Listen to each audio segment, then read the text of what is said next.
అయితే ఒక న్యూస్ చాలా నన్ను బాధగా కలిచివేసింది. రీసెంట్‌గా మావోయిస్టులకు సపోర్ట్ చేస్తున్నటువంటి ఒక ఆరోపణల మీద ఎన్ఐఏ గాదే ఎన్ఐఏను అరెస్ట్ చేయడం జరిగింది. సో దానికి సంబంధించినటువంటి వాటి మీద మనం చాలా స్టోరీస్ కూడా చేయడం జరిగింది.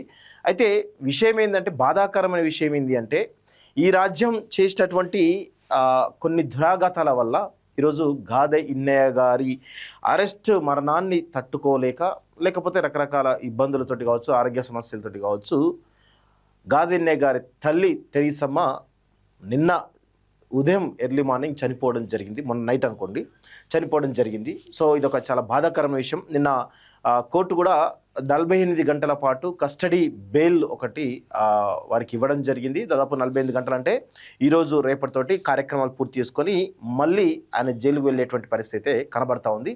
నిజంగా చాలా బాధాకరమైనటువంటి విషయం.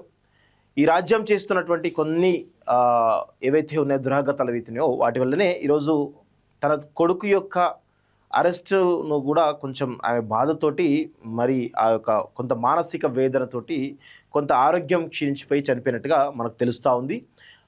ఇది చాలా దుర్మార్గమైనటువంటి విషయం. ఈరోజు గాదే ఇన్నయ్య గారు దాదాపు 65 సంవత్సరాల పైబడి వయసున్నటువంటి వ్యక్తి. అలాంటి వ్యక్తి గతంలో కేసీఆర్ అధికారంలోకి రావడానికి కారణమైండు.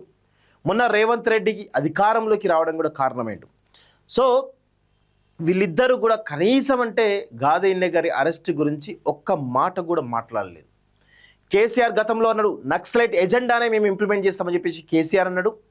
అదేవిధంగా రేవంత్ రెడ్డి కూడా నక్సలైట్ ఎజెండా తోటి మేము పనిచేస్తామని చెప్పేసి కూడా రేవంత్ రెడ్డి కూడా చెప్పిండు. వాళ్ళిద్దరినీ కూడా ఏనాడు కూడా కనీసం ఎన్ఐఏ ప్రశ్నించలేదు, వాళ్ళని కనీసం విచారించలేదు.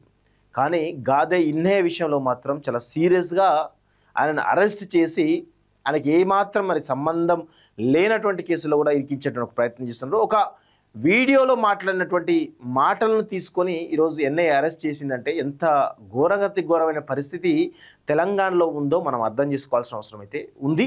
సో ఇప్పటికైనా కానీ రాజ్యం మారాలి. అమిత్ షా, మీరు ఇలాంటి వాటికి పోతే ఖచ్చితంగా తెలంగాణలో మీకు అంత నూకలు ఉండవు అనేటువంటి విషయంలో గుర్తుపెట్టుకోవాలి. ఇది వాస్తవం. ఇది ఎందుకంటే ప్రతి ఒక్కరిలో కూడా తిరుగుబాటు అనేది ఈ తెలంగాణ ప్రాంతంలో ప్రతి ఒక్కరు కూడా ఉంటుంది. నిజామాబాద్ కానీ, కరీంనగర్ కానీ, ఆదిలాబాద్ కానీ, వరంగల్ కానీ, నల్గొండ కానీ, ఖమ్మం లాంటి ఈ ఉమ్మడి జిల్లాలలో పుట్టినటువంటి ప్రతి ఒక్కరి బ్లడ్లో తిరుగుబాటు అనేది ఉంటుంది. అంత ఈజీగా మీరు ఏదో నక్సలిజం అంతమొందిస్తామని అనుకుంటే పొరపాటు. ఖచ్చితంగా ఏదో ఒక రూపంలో ఈ యొక్క తిరుగుబాటు ఉంటుంది అనేటువంటి విషయంలో గుర్తుపెట్టుకోవాలి.